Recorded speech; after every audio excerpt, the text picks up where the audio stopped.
Imagine this. What if 1 year from today, you could speak English confidently, without translating every sentence in your mind? How would your life change? Would you travel more, make new friends, get better opportunities? The good news is, you don't have to be perfect. You only need one simple habit.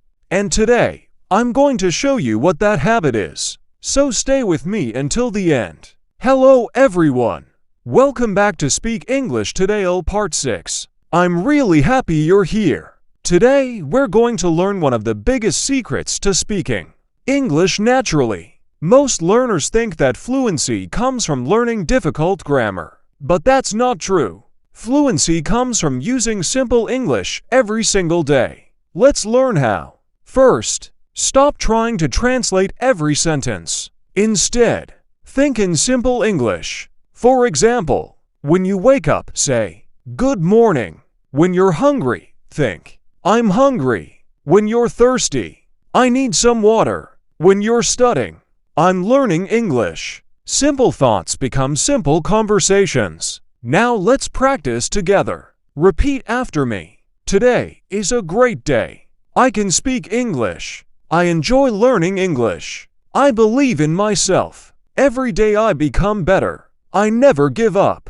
I speak with confidence. Mistakes help me learn.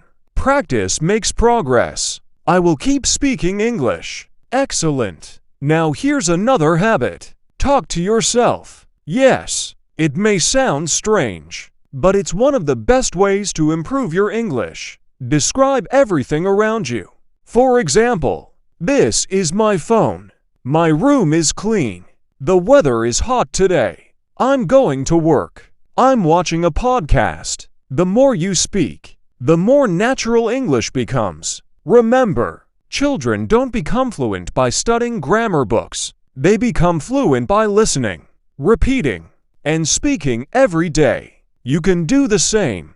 Never be afraid of making mistakes. Every mistake is a step toward success. Always remember, every fluent English speaker was once a beginner. Nobody starts perfect. Success doesn't come overnight. It comes from small daily practice. Even 10 minutes every day can completely change your English after 1 year. So don't stop. Keep moving forward. Before we finish, here's today's challenge. Learn one new English sentence. Repeat it 5 times. Use it in a real conversation today. That's all. And remember this quote. Don't wait to be perfect. Start speaking today. Thank you so much for listening. If you enjoyed this podcast, don't forget to like, share, and subscribe. See you in part 7. Until then, keep learning, keep practicing, keep speaking English every day.